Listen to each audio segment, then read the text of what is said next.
And we're very happy to be able to present our second annual Real Symposium to you. Just a quick word about the Real Symposium. It just began last year. As I mentioned, this is only our second year. We think that it's running much more smoothly. It runs smoother and smoother, and we're very happy that you were able to attend. The real property section is the third largest section of lawyers in the California State Bar. I think it has approximately 7,000 members now, and it presents educational information and to its members throughout the year. Its marquee event is its Real Property Retreat, which happens every spring. This year will be at Silverado, roughly around April 26th to 28th. With that, I'm pleased to introduce my co-chair, Steve Dostart, who's the head of a Dostart Development Company here in the Silicon Valley. Hi, happy to be co-hosting this, Ken, with Real Property Law Group on behalf of SPIRE. And I think today's program, when they reached out and said, would you be interested in helping us with this, I was very impressed that the program bridged the two groups uniquely. Both the items that would be of great interest to the legal community, and then there were some things in there for the local real estate developer operator community. Particularly, Mike and the TMG group has been super active. It's hard not to hear what they've been doing. And Justin, John, and Ed with Google, Facebook, and Twitter have been leading the way in new ways to innovatively use space. For those of you who don't know, for about half of you who aren't SPIRE members, I think, today, thought I'd give you a little bit of a thumbnail on what is SPIRE. It's the Stanford Professionals in Real Estate. It's a new group. It's been around about 4 years. We currently have a membership of about 1,200 people. Half of those are graduate school, people with graduate degrees, mainly the law school and the business school. About 2/3 of our members went here undergrad. Some did both. We are now offering membership to friends of SPIRE, people who didn't go to Stanford. And so I was asked to promote that, only $95 a year. So, and Andy's here if you want to sign up right away. He's right there in the back. That's Andy Wahlberg. He runs SPIRE. And our mission is to provide a forum within the university, both to help to mentor undergrads, to provide leading thought on where we're heading as an industry, communication within those folks, and then just for general networking. So it's a lovely organization. Again, we're very happy to be co-sponsoring this with the Real Property Law Group, and we have a fabulous afternoon for you. Thanks. Thank you, Steve. Just to show you how deep the interaction with SPIRE goes, the first two co-chairs of this event from the Real Property section, Don Nanny last year and myself this year, are both SPIRE members as well. So it's a great organization, it's growing, and anybody who has the opportunity to get involved, I sincerely encourage you to do so. Well, before we get going, I'd like to just say a couple of thanks. First, thanks to you for spending your time coming here this afternoon. I know it's difficult to come. It's a long drive, and it's a good amount of time. Second, I'd like to say thanks to our sponsors. For all of you, I encourage you, there's a list of the sponsors on the back of the program, and I encourage you to take a walk through the foyer when you have a moment to see some of the materials that they've brought. Third, if you're seeking MCLE credit for the program today, be sure and sign up in the foyer. Finally, at the end of the program today, there will be a reception which will literally be right outside the door, right on the other side of that walkway there. And that'll occur at 5 o'clock to 6:30, and we hope to see you there. Thank you. Our first panel, actually I'll just go right ahead and introduce our first panel and our first panelists. The first panel, as everybody knows, is something that we've informally called the tech panel, and the gentleman who put that together is here in front of us, Tim Tosta, who's a partner at McKenna Luce in San Francisco and is an innovative and well-known development lawyer.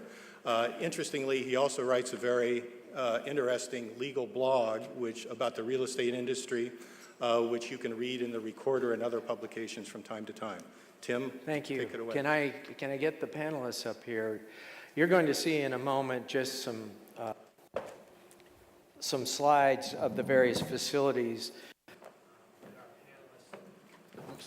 So we have a sense of where we're going, but you never know.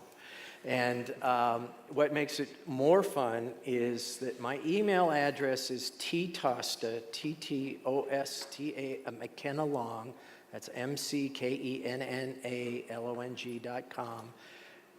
I've got my iPad here, and I'm not boosting any particular product. It's just that everything I have is a Mac. And if you want to ask a real-time question, the way to get it to me is through that email address, ttosta@mckennalong.com. And so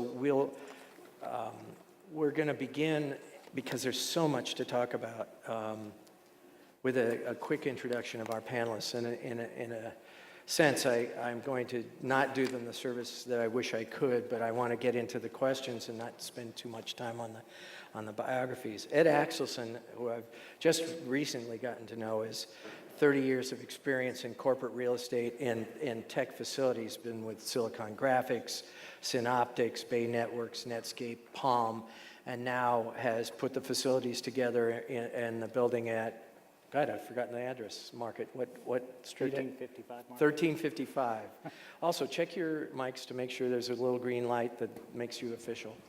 I'm going next to Justin Gervitz on my far left, your right, and that's the last time I'll do that because that's too tricky, who's lead counsel and effectively my boss at Facebook. As we're doing the Facebook project, first phase was approved last summer, and we're hoping to get the second phase of West Campus approved this spring. Justin is charged with managing the real estate portfolio and has been the principal lawyer involved in Facebook's relocation to Menlo Park. And he previously practiced in a private law firm in San Francisco, so we'll have a couple of questions about that.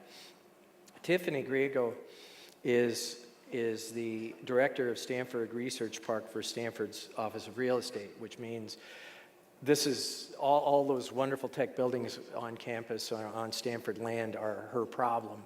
And her job is to stay into and perhaps ahead of the trends as to what people's space needs are, what the level of service they require, and probably take all the slings and arrows of difficult tenants.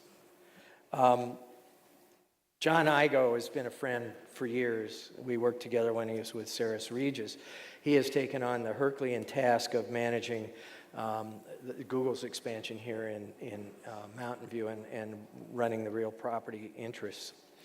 He's got a background in design, construction, and while all of us are wonderful human beings, I've just gotten to know how wonderful a human being John is, so it's always a pleasure to work with him and be with him. He also has a background in real estate in the tech industry. He was with Palm, PeopleSoft, 3Com, Octel, and Next. That leaves, not least, Thomas Robinson is a new friend. We met in San Diego several months ago when he was doing a panel. Thomas is an architect, has his own firm in Portland, Lever Architecture, or do you call it Lever? Yeah, Lever. Depends what coast you're on. It's okay. Thomas has been on the design panels of such projects as Pixar in Emeryville. He worked on the New York, or the new DeYoung Museum in San Francisco. He has worked on some of the most exciting projects that I can imagine. And I'm really glad that Thomas took the time to come down here today. So that's our panel. And let me just start with you, John, because I want to give you I want to talk about the thing that seems to really matter most, which is you got to get the people. If you don't have the talent, you don't have a company. Where are all these people coming from? And how do you attract them from where they come from to be here? And what is it about your facilities that makes that easier? I'm not sure it makes it any easier, and I'm sure it's very similar around the panel here that we recruit across the world. It's no longer possible that it's not working. No, it's working some. I just need a little more volume. Yeah, it's okay. So we have to recruit around the world. There's just not enough of a population base in the Bay Area for us to be able to fulfill our needs. So, Your full service friend. I'm going to bring this up a little. okay, And if I get it a little closer, it'll, there. Okay, sorry. So we recruit around the world. with regard to our focus is that the environment in which our employees work, our Googlers, it's extremely important that we focus on their satisfaction. It's like the idea of reducing friction in their lives so that they can focus on their work. And so the environment, number one, has to be related to the experience of the Googler, that it is, again, frictionless, that it's a great environment, that it's something that they are allowed to be imaginative. The second thing is to be very healthy. It's extremely important to our founders about health, and so clean air, acoustics, everything of that sort with regard to the internal environment is extremely important. So this is the first time now that we're getting into actually building our own space. In the past, we've been the hermit crab, gobbling up space in North Nashua. So this is an opportunity for us now to actually be in a situation where we can walk the talk and actually create the space that we think is best for our employees. Good. Ed, is that pretty much your experience, or is there? Well, we're in a little bit of we're many years behind Google, several years behind Facebook in our evolution. We're not public. That's about all I'll say about that. And while we strive to make things frictionless, there's a balance. We can't always be as frictionless as we'd like to be, as we know we could be, because we have costs to deal with. So what are the friction elements? Where does the friction come from? Well, I think, hello, testing. I think like we get a lot of our employees are from Google, and they get used to the Google environment, and they want to know, I don't know, where the tailor is, or the dentist, or whatever other services are provided. I'm just making that up. But there are quite, a lot of services provided that we don't. Now, fortunately, we're in an urban environment, and so generally speaking, you're not that far away from what you need. But that entails actually physically leaving the building, which I think that none of our founders, which I think none of our founders would like to see. I think they'd like to see everybody on site 24/7. So Justin, in working with you, although I'm not working on these projects, I see that you're going across the country, opening different facilities and internationally. Is that an attempt to move Facebook to where the workers are? Yeah, I think so. I think, most of our offices outside Northern California are for sales and teams like that, but we've opened up a few offices, New York, London, and now a bit in Dublin, where we're opening offices to recruit engineers. So I know Google's followed a similar path, but obviously they're a little bit further down the evolutionary chain than we are. So we've started doing that. Some of that's driven by visa restrictions, and as that changes in this country, maybe that'll impact how the portfolio changes. But yeah, to a certain extent, new offices are being opened to draw in talent. But predominantly, we're a Northern California-based company still. So Tiffany, when you're marketing your space and trying to attract these people to your properties, do you think are we holding it together? Is this going to be the major attractor, Silicon Valley in particular? I have a sense that Mountain View, Menlo Park, and Palo Alto is where it's at, but I may be provincial. It is where it's at, absolutely. Yeah, but do you think there's the talent, the talent will continue to be drawn here, and there's enough talent to do that? So I'm speaking from the perspective of a landowner. Stanford owns 700 acres just proximate to here. We call it the Stanford Research Park. Stanford has ground leased the majority of the properties there, but we are actually a direct landlord for about 15 to 20% of that 700 acres, 14, 15 buildings. And so we are actively involved in marketing and recruiting properties, both existing properties and redevelopments. It's always with young startups or even startups in the maturity category that we're talking about here, always about amenities, because we are in, suburbia compared to San Francisco. So we have to be prepared to talk about amenity space, what we can provide as a landlord, what we can tee up for them to build out as a tenant. And we need to be able to dialogue about the services we provide, like our Stanford Marguerite shuttle linking to the Caltrain bullet system. Frankly, I think we've increased the tenant improvement allowance we'll underwrite to allow for a little bit more of a sexy build out to allow tenants to create the work environment that all of these folks are describing. The difference being that you're paying for the amenities, whereas the companies are paying. Well, a lot of companies spend a lot more beyond the tenant improvement allowance that we offer, because they, I think, see these fantastic build-outs that you design and that companies like Google and Skype and Facebook are building out. It's now become the norm, and that's not inexpensive. But I think it also is undeniable, if I might say so, that proximity to Stanford and to the constant supply of graduates leaving this university is a huge recruiting factor for companies to decide to locate here in Silicon Valley, or more specifically, here in the Stanford Research Park. Tesla told me we have to be here because we need to recruit every single engineer graduating from the university for the next 5 years. Sometimes I get the impressions companies want to go to Page Mill Road and just hire the next 10 drivers who drive by. It's just that kind of environment where the growth factor and the growth expectations are astronomical for a lot of these companies. So Thomas, you've done work in the animation and cinematography industries. Does this sound familiar? Yeah, I think it's familiar, and I think it's great to be at Stanford because you think of Stanford and campuses as a whole are really almost the model that all these companies are following, on one level. Because you're basically, you think about Pixar, it was created to create a campus model. And the kind of experiences you have with buildings, open space, amenities, it's something that I think you see perpetuating itself. It's evolving, and that's true with, say, entertainment companies that we work with in, Los Angeles. They also have these studio campuses that have a history. They evolve. New buildings come. New buildings go.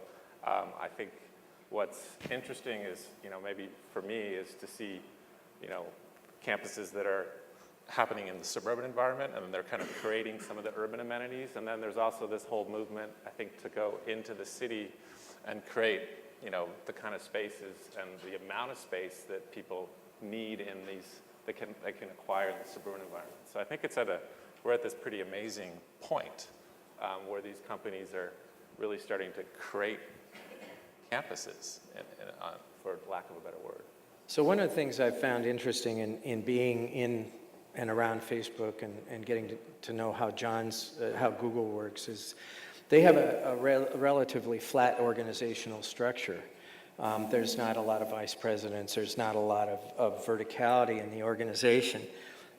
That structure seems to be reflected in the workplace. Right. Yeah, I would say so.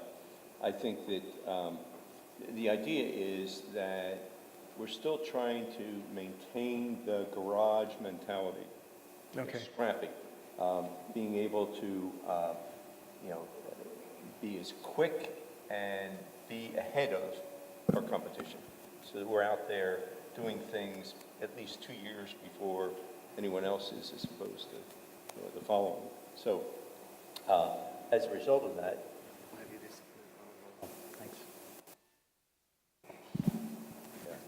as a result of that, having a flat organization is extremely important.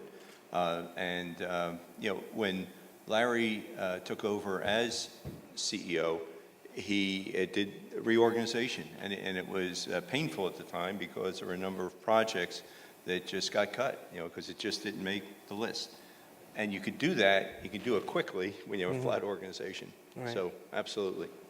So in thinking about how you're organizing space, Ed, do you take input from the employees? Are they telling you which direction to go? I'm sure they are, whether or not you want it. But Well, certainly. you've got a microphone jinx thing going on here. Yeah. Testing. All right, that's better. Yeah, certainly. I mean, I thought it was fairly interesting. We went through a very large process over a year ago to figure out what our new building was going to look like.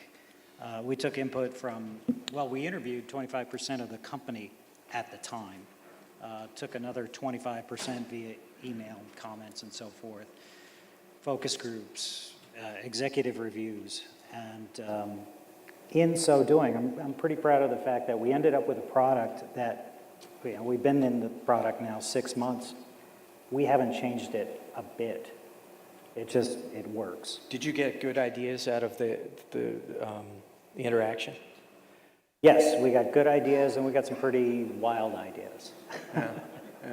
So how did you make decisions on what mattered? What mattered? We summarized the input that we got, reviewed it with the executives, and for the things that we'd been living in a pretty basic startup environment. I mean, it was very rough. Yeah. We were, towards the end there, we were down to 100 square feet per person. People getting trapped in elevators, couldn't find, well, you had to wait in line at the bathroom. People walking in off the street. Yeah. Just, we learned a lot through our pain. And we designed all of that stuff out or in the new space. So Justin, your job prior to Facebook, you were sitting in a law office in the financial district in San Francisco. Right. Why don't you describe your working space now and tell us about how you've adjusted? So I think like Twitter and Google, all the teams at Facebook sit the same way as the software engineers and the designers. So we're all open floor plan, desks next to each other. I'm within arm's reach of my neighbor. The person behind me is probably 5 feet behind me. So a lot more condensed, a lot more energy, a lot noisier, I guess. But putting aside sometimes the noise challenges, I think on balance for even a back office professional, it's been a positive change. The collaborative stuff probably doesn't work as well, at least for the type of work I'm doing. Maybe for the type of work where you have a bunch of people on a project it would, but that's not the type of stuff that I'm doing. But it's still, I think it breeds a sense of community. So I think it's actually been a positive change, even though that the sort of intended benefits are probably more for software engineers, people in the product creation type roles. So, and I also think it helps foster the sort of the culture of the company. Everybody's the same, even though we're all doing different functions. So Thomas, I was reading a piece by another architecture firm, and they were talking about a workplace performance index, and they created categories of space like collaborative space and social space and learning space and focus space. I think on the slides that we're cycling through before we got here, there were representations of all those spaces. When you are asked to do a design, do you find that your client really understands the needs for those spaces, or are you always kind of dealing with a very soft area and trying to decide how to allocate? I think this is live now. Can you hear me? No, you can be heard. I just wanted to make sure. Oh, yeah. I mean, I think, well, one of the things Ed mentioned, the process that Twitter went through, this idea that you need to understand the culture of the organization first before you start putting pencil to paper. At least we used to put pencil to paper. But and you need to understand where that organization is in its sort of evolution of its understanding of what space can do. And I think that once you meet with a client, you sort of understand what their level is and what you might be able to bring to it. So for instance, like on some of the projects we've done, it's like what we really try to do is map out how an organization works in an ideal way. So just say it's not a building, it's a process diagram of here's how things flow through this building, and then overlay the culture that needs to sort of be part of that process, or it's important to that process. And I think that from that we try to generate like maybe 5 principles. We say these things have to be in this building, and then those get translated into specific spaces. I think One, I'll just end with one note, which is just saying, for instance, like in Pixar is probably well known, this idea that they want a space that encourages informal interaction, random interactions, and that they design their buildings and locate the key programmatic elements to encourage that. But I think on the flip side, their offices are actually quite private. So there's this sort of tension between space that is open, where you are open to informal interaction, and then spaces where you're just like, I need to work, I need to be away, I need to be creative, and I need my own space. So I think that's something that, you know, is based on the culture, and I think depending on the organization, you have to sort of gauge how to approach that. Justin, you don't have, Facebook doesn't have any private offices to my knowledge. No, I mean, the senior execs have their own dedicated conference rooms, but yeah, everybody sits the same way. I mean, that's just it's sort of a forcing function. You know, everybody is sort of forced to be more interactive by their primary space being in an open space. Now, I mean, there's probably drawbacks to that, and, you know, a company like Pixar may make decisions that, you know, it probably doesn't suit their needs, but for us, it's worked. And I think, you know, given the way the company is sort of scaled up in size, I think it's helped maintain some of the roots of what it was before, you know, most of the workforce joined, you know, that culture that helped it become what it is. Is that true with you guys? Do you have no private offices, or do you have some now? Yeah, that's the same for us. It's ubiquitous space, basically. Everybody sits in the same thing. And again, senior execs have a dedicated conference room, but, you know, you'll see them out and about. And I don't want to say that one is better than the other. I think it's specific to the culture of the organization. I think that's one of the things that to stress is that understanding what the goals are before you actually start, not using the building to figure that out, figuring that out first and then creating a design. Because architecture is kind of, in a way, sort of dumb, hard to move around. You know, once you get going on that train, it's hard to stop. So I think a good testament of that is that you have a building and 6 months later it's still working for you in the kind of, you know, speed which things change. That's a pretty impressive achievement. Thanks. Tiffany, what are you hearing, or what trends are you seeing in what tenants are asking for in the way space is built out? In ways. In how they're asking for space to be built out. Are you seeing a wide variety of things, or are you finding some commonalities? Well, without naming company names, I'm sitting here reflecting on the fact that I think there are space planning thought leaders, and then there are companies that are just adopting the culture or those space planning norms. Right. To continue to be able to recruit some of the people who are leaving the companies you see here, frankly. So what they're describing is what I'm seeing fairly uniformly across tech tenants in the research park. Have you seen anybody outside the tech world become an earlier adopter of these formats?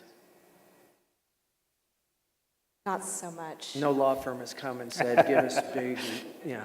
Well, just out of curiosity, just let me ask a show of hands. How many of you are in private law firms? Okay, and then how many of you are otherwise involved just in the real estate industry, not as a private lawyer, just, okay, so it's actually a pretty even split in the room. But I think this forces a spec developer into a very difficult That's pigeonhole. where I was going. Because, you know, which tenant do you try to plan for and seek and market to, and how flexible is your building over the long term? There's potentially, eventually, a conflict between how you orient your building and plan for this kind of use. It's hard to flip back and forth between a hard wall office plan and window line for everybody versus an open space plan with you know, window lines so that light penetrates all the way through the building as opposed to getting chopped off right where the offices are. It's very difficult. So I actually got the permits on the former Merchandise Mart, which allowed you guys to come in. And those were huge floor plates. What are they, 50,000 square feet, 60? No, they're 80,000.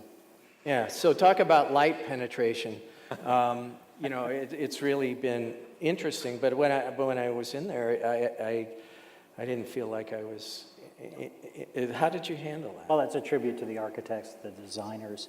But See? basically, we knew that it's a deep floor plate. So we used glass way more than I've ever seen it used before.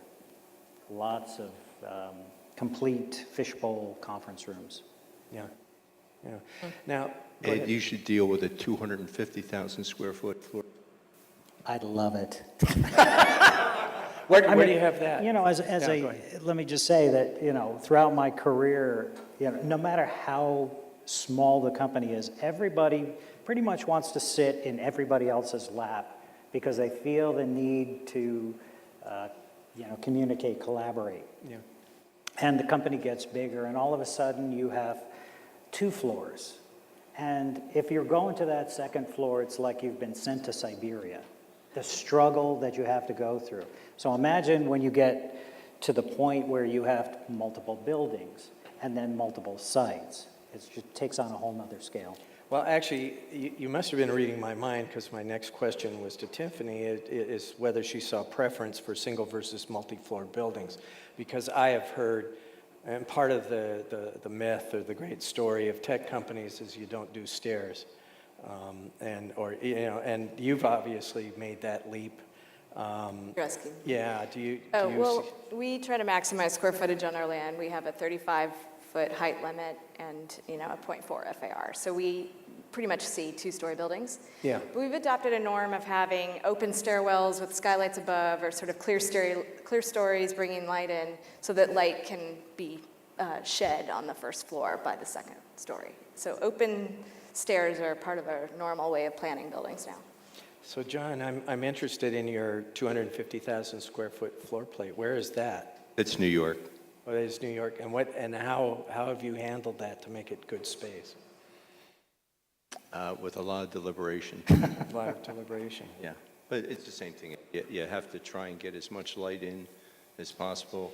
It's a real challenge for wayfinding, and it's you know, it's a full city block, so it's quite a challenge. So, you know, moving it up a notch, Justin, why don't you talk about the West Campus and the thinking behind the Geary design on the 443,000 square foot floor Sure. plate? I'm not an architect or a facilities guy. I'm just a dumb lawyer. So I can't talk about the challenges of bringing light in. For those of you who aren't familiar with the project, the expansion here in Menlo Park for Facebook, our campus part 2, is going to be about a 450,000 square foot plate, 1 story above parking, and then a roof deck above that. So that'll serve as the outdoor amenity space. I think the way they've tried to address the challenge to bring in light in is same strategies. You know, since it's a new development, there's a little bit more leeway in how they go about it, but skylights, perimeter windows, wayfinding, I think that'll be, from what I've seen of the designs, dealt with through, you know, carving up the space a little bit through, you know, amenity like cafes, conference rooms, stuff of that nature. So, you know, I think it's been a fun challenge for them. The design vision came from the Mark Zuckerberg, the CEO of the company, and, you know, his blueprint was the perfect space for software engineers was just a giant open floor. And working with the architectural team, Frank Gehry and his team, they tried to make that come into being. So that's the objective, and we're hopeful that'll work out well. Well, I'm sure your it's famous, interesting when you're working in it. What's that? Do your famous murals help with wayfinding as well? The famous murals? What, do you mean the graffiti art within there? Yeah, well, I guess that's a way of setting up landmarks. That's actually a good point. I hadn't thought about it that way. Well, there is the notion that greater collaborative open plan space gives rise to more collaboration, which in turn leads to greater creativity. In preparing for this, and I'm kind of thinking about an article, I called a bunch of academics to say, do you have any papers that actually prove that to be the case, or is this just kind of like the industry's story and they're going to stick with it? Do you guys actually check to see if this is happening, or is it just assumed that it is and it's good enough? So the question is, does Is collaboration important? Well, do you or- actually study how to create collaborative spaces? Do you actually analyze whether they're working in terms of the creativity they generate, or do you just have the experience of it and that's good enough? I would say that you continually are looking at opportunities to try something different. But it's very clear, and I think all of us would confirm that the importance of the groups to be able to grow, especially with the Twitter situation and Facebook, to be able to grow from 25 to 50 to 200 to 250 to 300, whatever it may be. As a product evolves, the groups need to be able to grow, and they need to grow in the same area. They don't want to be separated at all. So, in fact, one of the solutions for, if you will, going to the second floor might be that your group has just expanded so much that you need this big space to be able to grow further. So, but I'd say yes, we continue to look at various opportunities. So I've watched it as I've gone through the various Facebook buildings that every once in a while you'll see somebody who kind of attempts to build a fortress through objects on their desk to kind of block them off. I was wondering do introverts survive in these kinds of settings? So absolutely. I think that you have to consider that there are introverts. There are software engineers that just want to be in a cave. They don't want to be out there. It's just their thought process. So I think it was Thomas mentioned earlier, is that you have to be able to take care of everyone. Do you look for them in the corners? Is that... I mean, I would think that people kind of have an adaptive way of dealing with that openness. I just happen to think in our London office, we do have this alignment of where people can work, on their own.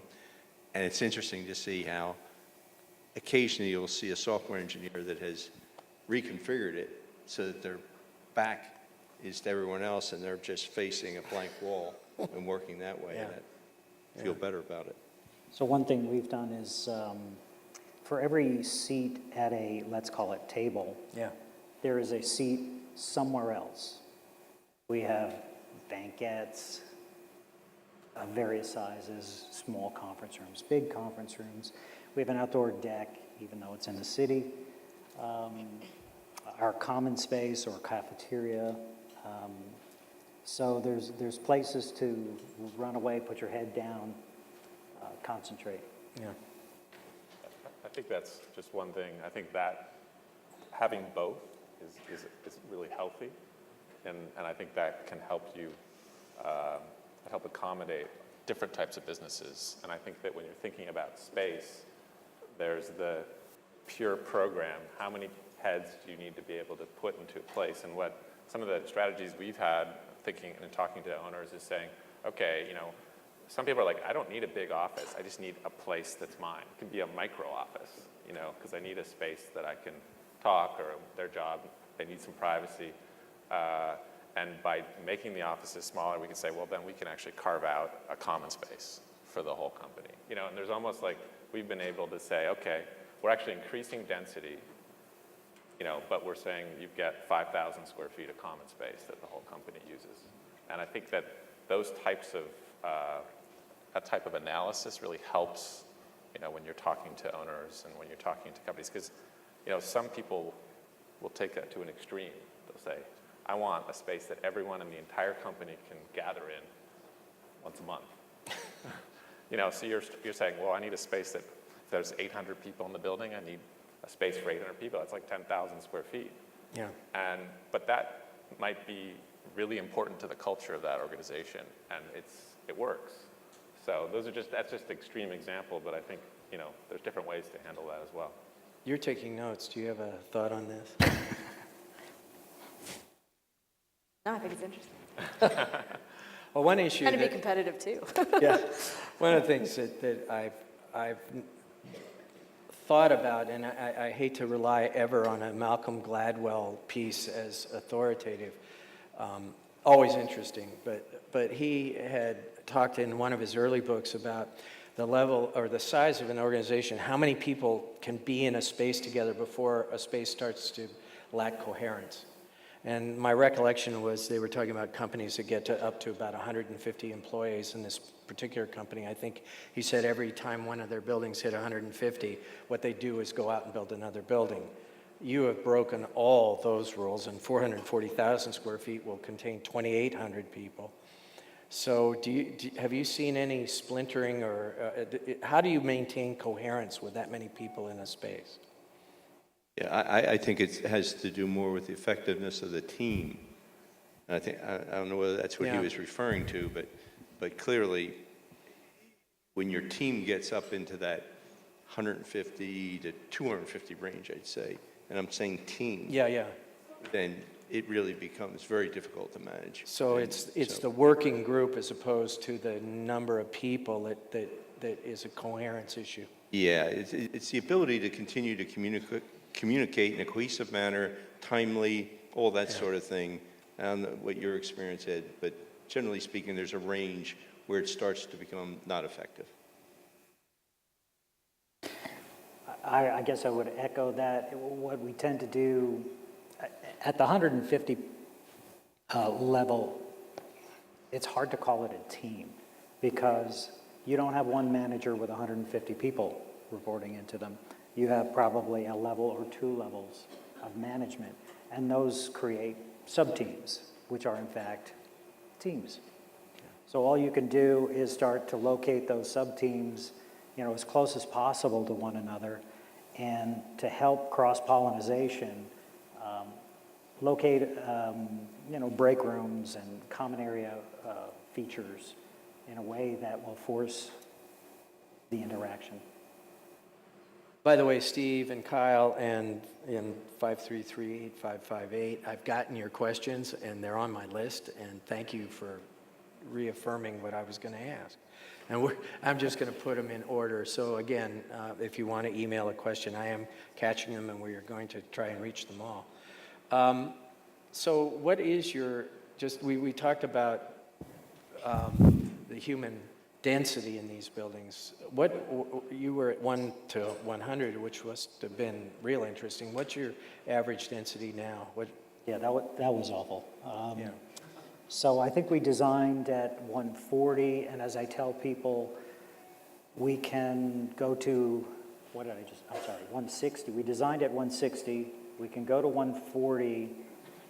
We could go to 120, but it's a little on the illegal side. Yeah, okay.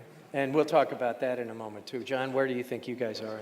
You have to remember also that we're mainly software, but we also have some other products. Products, right. And so we have some unique spaces.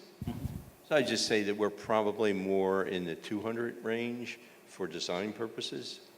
But in your software side, is it more intense then? And are some departments more intense than others? Yes. And to be fair, yeah, we don't have the kind of labs that I'm used to seeing at other companies. Justin, Facebook's where? I think we're about 1 to 150, but that's probably an average number. So one of the things for you to think about, because it comes up in the entitlement process and the environmental review process, is most of the assumptions made in EIR processing and parking ratios and the like for this type of building are really assuming 1 to 300. And so when you get into densities of 1 to 100 square feet, 1 to 150, you can either ignore it and pay for it somewhere else, or you start to have to recalibrate what the demands of your building are going to generate, and you have to really start rethinking the relationship of the intensity of that building to its surroundings. So how have you dealt with this in a mature office environment? How do you deal with that increased density? Tiffany, you're looking like hoping I got something. Well, I'm sitting here thinking city planners are writing down these ratios. We're going to hear about them in the development process, I'm sure, because it's the thing that's giving them heart palpitations and causing them to obviously think TDM, transportation demand management, and obligate companies to own up to the negative externalities these densities are creating on, communities around the companies.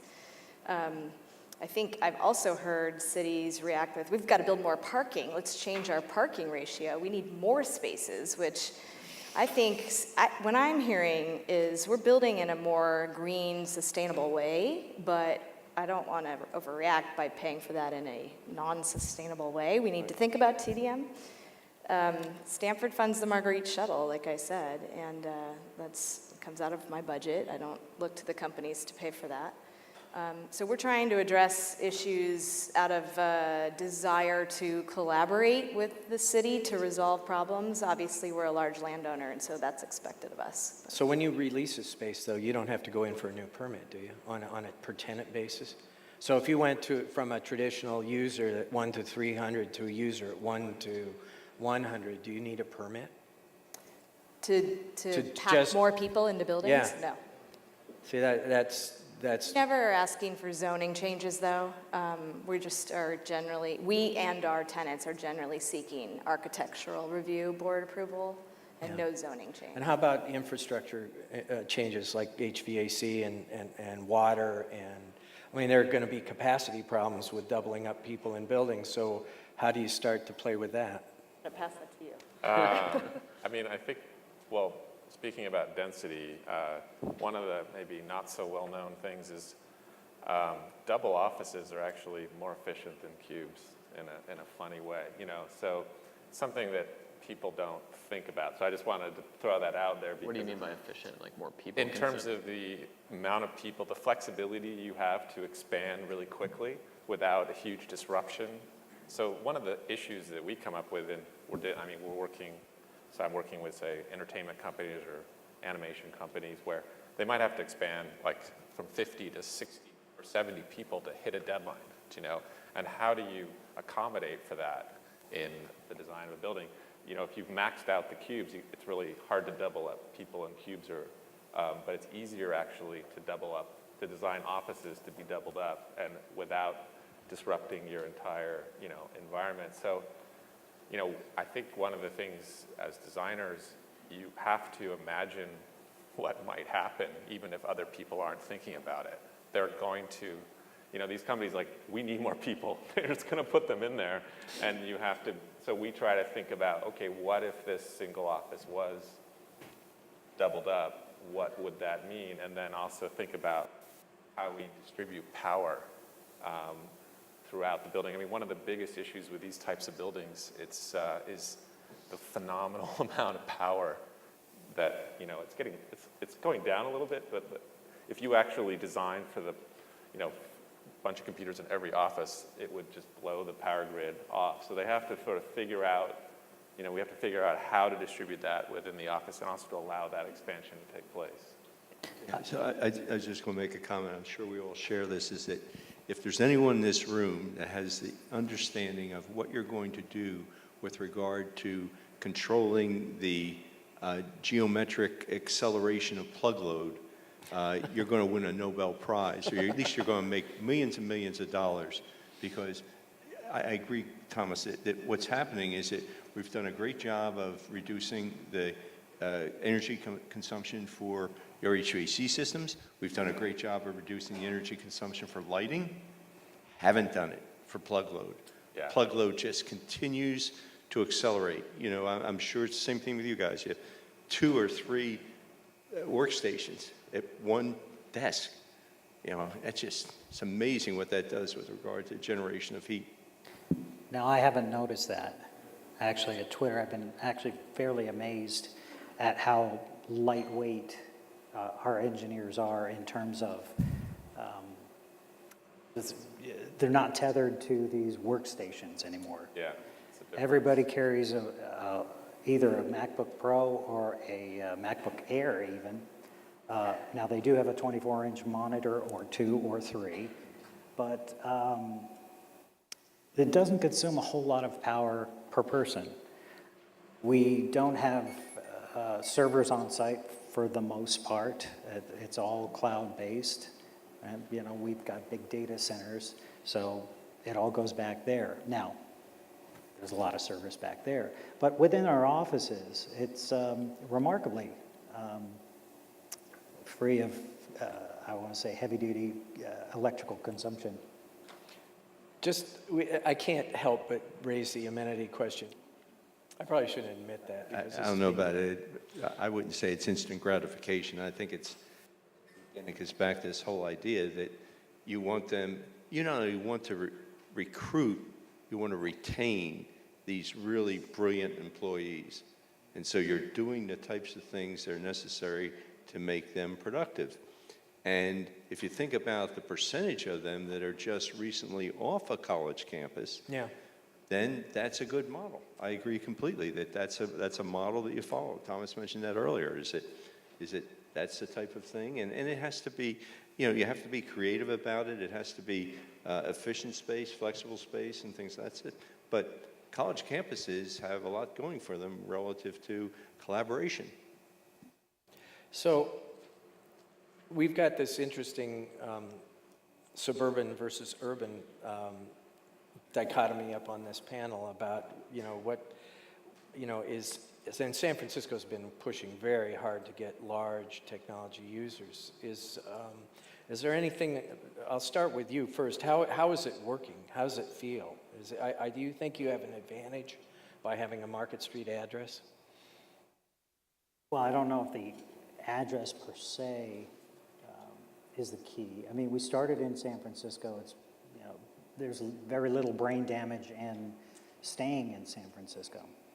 I do know that, what is it, 60% of our employees live within a 3-mile radius. Yeah. We have only 25, another interesting statistic, about 25% of our people drive every day. And parking is still a problem. Yeah. In San That's Francisco. a very hard garage. And, well, and the one across the street, and Yeah. the one across the Yeah. street from that. But that's something we're working on to get down. But I would point out that John probably has more urban space than Twitter does, by a long shot. Are you saying worldwide? Yeah. Yeah. No, other than Mountain View, every other major location, we're in an urban area. And what are you learning from the contrasting experiences? Well, I think Ed put it very succinctly, is that the suburban area or challenge is that Ed was saying how many, the percentages that he has. We have 40% of our employees live in a 10-mile radius. The problem is that that 10 miles is some of the worst commute traffic in anywhere. Yeah. So it's a major challenge, and therefore TDM programs are extremely important. But I would just say that we really do believe in the urban character. In fact, that's one of the things that Mountain View did, was when they did their general plan, they went for a much higher density and actually encouraged the whole idea of taking one of the transit boulevards and putting as much density there as you can.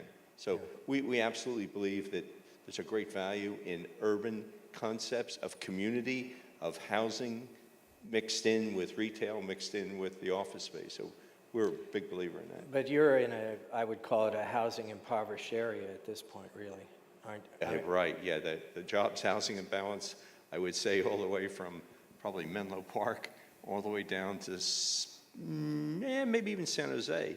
It's way out of whack. And so there is no balance. So where does, just from a psychological standpoint, where do you fit this transportation, which must be extraordinarily expensive, running all these buses? Oh, it is. Where does that fit in the stratagem? Is that It is the single biggest problem that we face. And so we're really supporting, pushing for the electrification of Caltrain. We think that's extremely important that get underway, because it'll increase the density, if you will, of travel along, from San Francisco down the peninsula. And then once you have the electrification of Caltrain in place, then the delivery systems, and Facebook faces the same thing, is that it's the north, south, east, west, whatever way you want to look at, depending on where you are on 101. It's getting from the Caltrain location to your location. Right. And that's a real major challenge, but it's not worth it to do anything of a major investment until you have the electrification and capacity of Caltrain. Facebook has, maybe a third of its employees coming down from San Francisco? You live in the city, don't you? I do. I'd say roughly that sounds about right. It's there's some neighborhoods in the city that are conducive to making it to Menlo Park. Mountain View's maybe a little bit harder, but I'm sure you have plenty as well. The other question was, in my mind, housing choice based on the demographics. I think, just watching the companies, they have a younger population based on average than you do. Yes, I would expect both companies have a younger Yeah, demographic. yeah. So I mean, at Facebook, I feel like a grandfather walking in. I've had to change my wardrobe and everything just to be kind of in the range of approximately cool. But I feel that what you think your average is about 30, 31, 32 in that range? You know, I don't know. It depends what team you're on, but that sounds like a decent guess.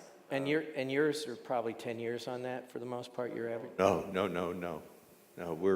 we're not very far off from that. Oh, really? I would expect that you guys would have been more like in the 26 or 27-year average range.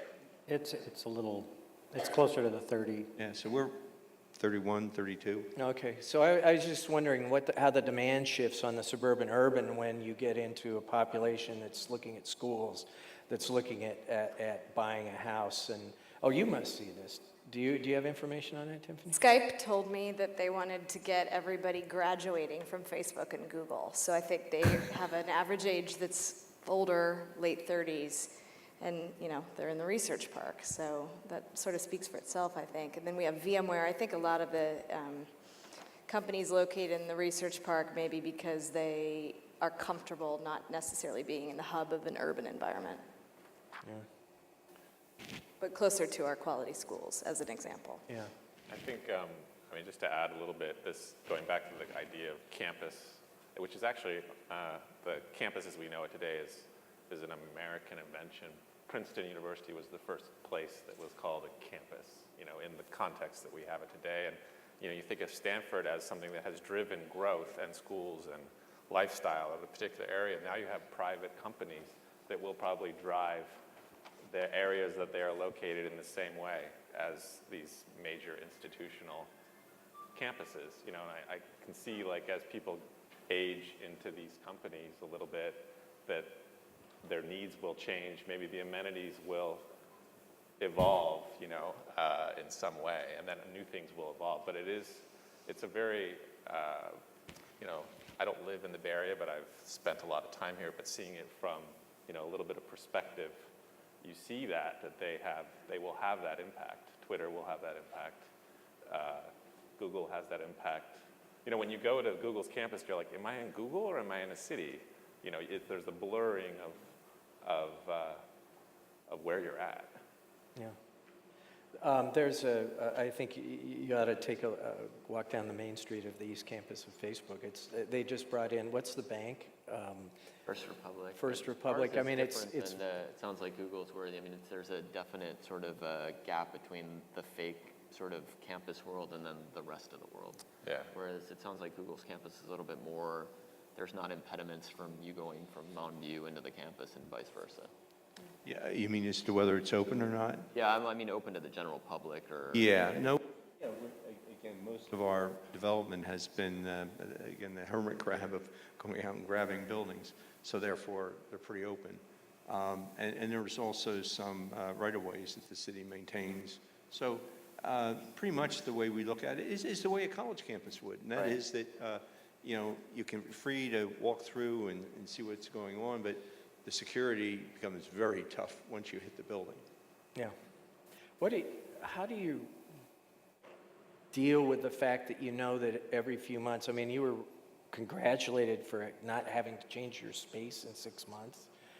I just our law firms had the same floor for I don't know how many years. But how do you think about knowing? What do you do in advance to anticipate that you're constantly going to be in flux, or do you just let it happen and start again? Well, at this point, I mean, we're just so young in the process that That's true. we're going to let it happen until we start seeing, until we learn that something is not working, basically. Is it different for you because you've got a more maturing company? It is a little bit different, and that have the generally 7 different businesses. Mm-hmm. Those businesses are enough defined as being what they do and how they do it, so that we just know that as they grow, we know what the growth rates are. We can plan that way to have the space available for them. And what's it like as a landlord, Tiffany? I mean, how do you deal with this constant evolution of space? Well, it's just very difficult to accommodate a rapidly growing tenant. That's why we lost Facebook. So in terms of change in the interiors, I have to actually review everything and approve it. So that's a workload issue. But other than that, it's just hard for us to do what we want to do, which is help a startup locate in the research park and then grow there and become, more creditworthy over time and a strategic partner of the Stanford Research Parks and of the city of Palo Alto. That's really what we feel is our main business plan. And it's really hard to pull off. We're basically effectively built out.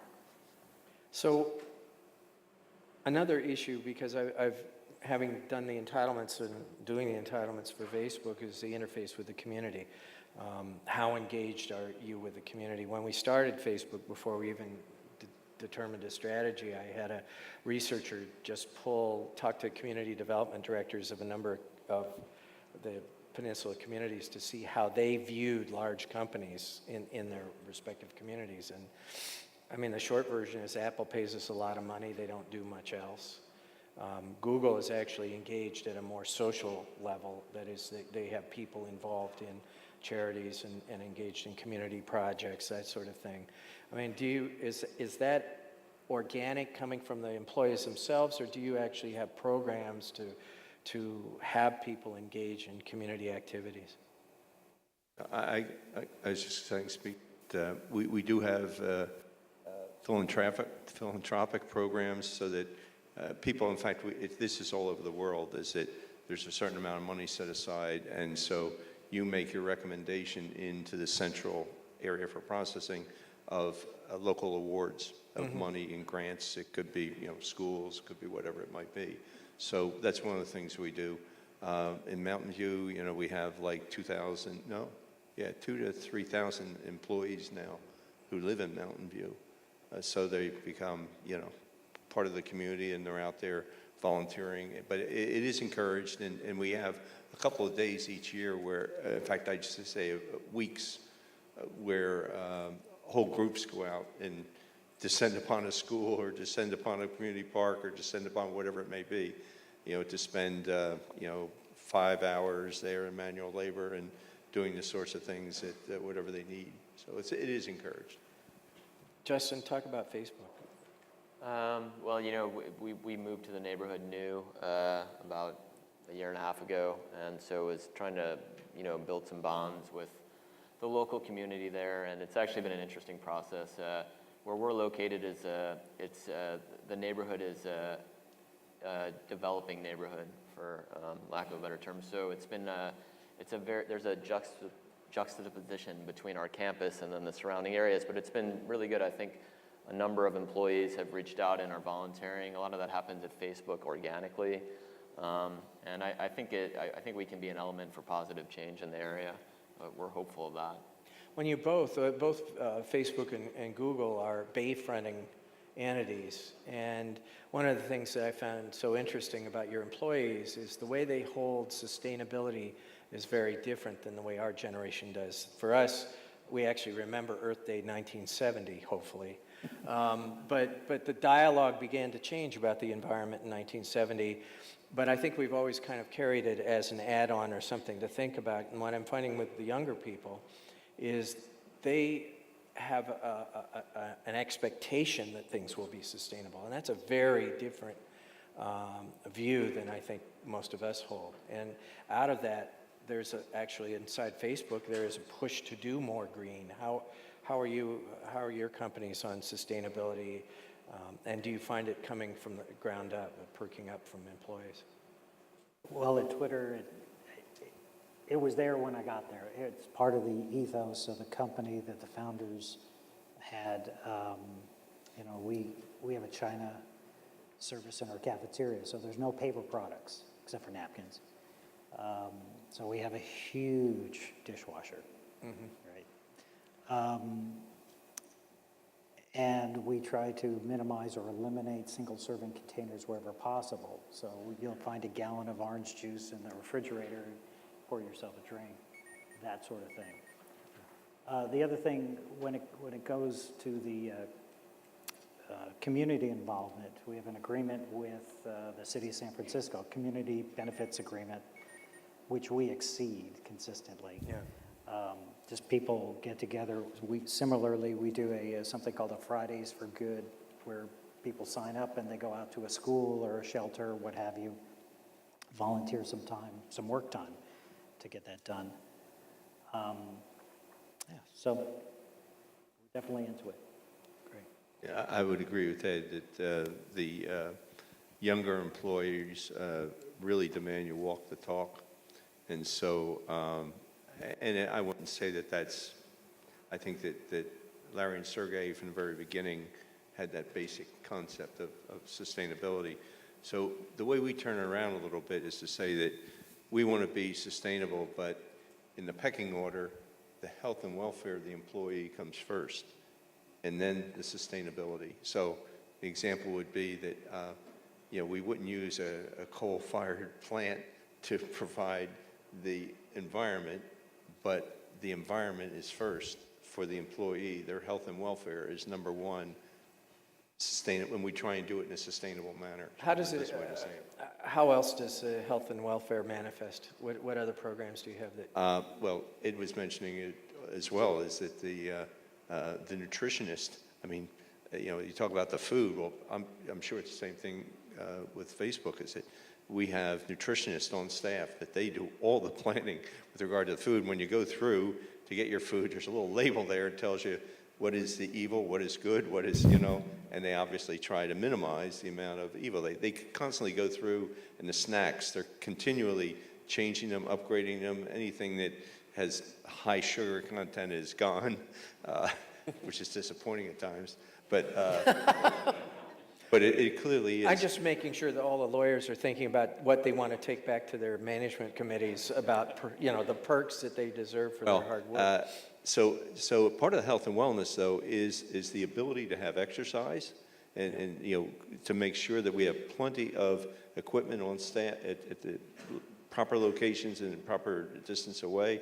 Having the on-staff doctor, nurse type of a system there. Just constantly reminding the employees that it is really important for them to keep their health primary, and also the type, if you look at the employee health benefits plan, clearly focus on the entire family. So you get bonus if in fact you get an annual physical, you get bonus with regard to certain things with regard to your family and how that's how handled. So very, very strong focus on wellness. So there was a notion, maybe it was in the 80s, 90s, Thomas, you'd probably remember this, where people talked about the third space. I mean, the workspace was one, or the first domain was home, the second domain was the workplace, and the third domain was the societal interaction. It could be anything from a park to a street where there was a lot of retail.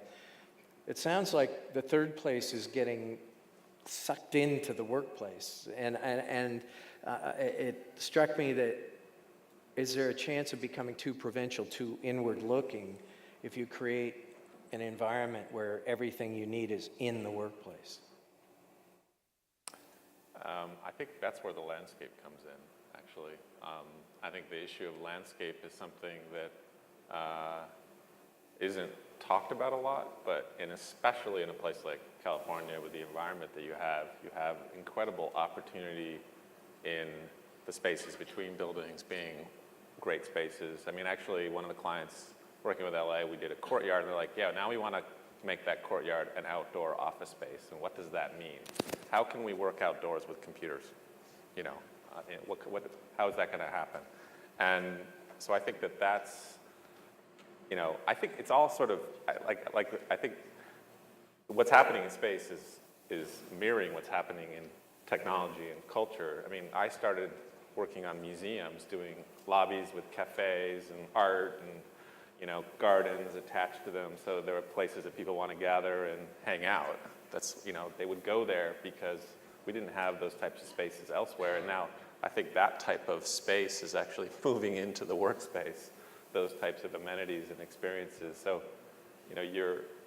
things are starting to kind of mesh, and I think it's a pretty exciting time because I don't think it used to be maybe the governments would drive more of this infrastructural change, and I think now some private companies are doing it by virtue of their size and their, the resources they have at their disposal. Well, there's one topic I unfortunately don't think we're going to be able to get to, and so maybe this is the hook to bring us back next year. One of the issues that that would take us a while is that most of the codes in the local jurisdictions where these buildings are being built really did not foresee the particular density, the interaction, the demands on public infrastructure like streets and the like that we're running into. And so cities are trying to, and local jurisdictions are trying to find ways to respond to the new demands that these companies are building. So we're going to have to kick that to another day. But it's an issue I want you to be aware of because you just can't assume that the environmental review infrastructure that's in place or that the regulatory infrastructure is necessarily going to be adequate to meet the needs of these companies. If I can go back, and this has been a broad-ranging conversation. I hope you've enjoyed it, and I'd love to hear your feedback because we're going to do a panel like this at ULI in May, and there will be further panels in the Bay Area. But if I were building for these folks, or if I was trying to lease to these folks, clearly the bottom line is you have to understand this market. This market is different than anything else I've ever seen before. And I would highly recommend that you get into their frames of reference and start thinking with their language, because language is a really important part of how these companies move forward. You've got to understand your site and building attributes as to whether they're going to be drivers. And when you think about it, is this place going to be cool? You have to incorporate sustainability. Sustainability isn't an add-on. It's an integrated component of what you're coming forward with. And you have to design for constant change. You have to have a building that's sufficiently flexible that you can move a variety of uses, concentrations, and folks through it on a fairly regular basis. Do you have any closing thoughts you'd like to leave folks with? That's kind of like you can hit for the fences or you can just climb up. It's up to you. Well, and I think we're all, in effect, needing to own up to and prepare for the CEQA type of conversation, basically. So everybody, developers, landowners, tenants alike, all need to be prepared to dialogue with cities before we just plop our campuses in there. I would add to that, I think that the legislative process of the review of CEQA, which is now sort of boiling along, I think it'd be well for everybody in this room, if you believe in it, is to support the whole idea of a thorough review of CEQA to make sure that it is doing today what it was intended to do and it is not being used as a tool to stop progress. Right. I want to thank you all for your time and attention, and thank you, questioners, because I hope I reached almost everyone in some way, shape, or form. And I hope you enjoyed a more conversational panel. If you did, let them know, because talking heads just makes me crazy. And this is a great group of people enjoying one another. And thank you all for your time.